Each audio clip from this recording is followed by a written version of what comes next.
How can I improve my listening skills? Well, the word listening, if I'm talking to you, you think has to do mostly with ears, right? But let me tell you that it has more to do with not your ears than your ears. Think of this, for example. If I'm sitting back and I'm on my phone and I'm talking to you, yeah, but I'm randomly pausing or looking at my phone, or if I'm talking to you here and I'm just drifting over here and over here, then I come back. What is being communicated to you? If I could ask you for a second, if you could tap into what you just felt as I was doing those things, did you feel like I was interested? Did you feel like I cared? Did you feel like it was even worth your time to talk to me? Now, none of those skills had to do with my ears. None of them had to do with actually listening to sound. It has to do with the ability of me to care for you because I am intent on listening to what you're going to say. My eyes are focused towards you. I'm looking at your face. I'm not looking around. I'm not looking down at my phone. I'm paying attention to you. So the first skill in active listening is to actually listen. Put your phone down. Try to get the distractions out. You guys already know this is true in relationships. You know that having someone look at you communicates a lot. So that is the first step in communicating better. The other things, kind of all involve hearing with your ears. There's important things to know that when you are talking to someone in a conversational way is really different than when you're talking to someone and you're trying to actively listen. Conversational skills are not the same as listening skills. For instance, awkward silences are good for listening skills. Awkward silences are not good for conversational skills. Awkward silences are good for listening skills because if you're actively listening and they're talking, they might need to pause to gather their thoughts. And so they might need some silence. And if you fill that silence, then you're distracting them from their thoughts and you're not listening anymore. You're now communicating. So awkward silences are okay when you have practicing your listening skills. Other good listening skills come from this, James 1:19. You should be quick to listen, slow to speak, and slow to become angry.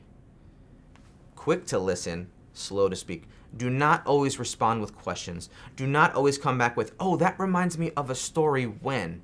Do not come back with, oh yeah, that's so cool, and this happened to me. The point of listening is that you're not speaking. It's important also that when you are responding in communicating, you're communicating questions that you have to them. Say, hey, you said this. Can you help me understand this better? Or can you expand on this? What you're trying to do is get a deeper understanding of where they're coming from. They are questions revolved around what they just said, not someplace that you want to go to in the future. You're communicating that I listened to what you said and I want to know more about what you said because I value what you said. It's also really important to know that when you have listening skills going, you don't have communication skills going. Communication skills, if I'm talking to you and you're talking to me, you're already thinking about the next thing to say. You're going to move on from what we said now and we're going to go to this other thing. Oh, that reminds me of a time when. When you're actively listening, all of your energy, all of your mental energy is focusing on what they are saying. And if you can try to say things like, oh man, when you said that, that made me feel really anxious. Is that something that you were feeling too? You can try to get in their head, get in their mind to understand where they're coming from. And if you're doing that, I promise you, you don't have the luxury of spending time trying to fix their problem. You are not trying to fix them, you're trying to listen to them. You are not the answer, you are the sounding board of what they are trying to say. You repeat back to them what they say. If you are a sounding board, the things that they say to you, you say right back to them.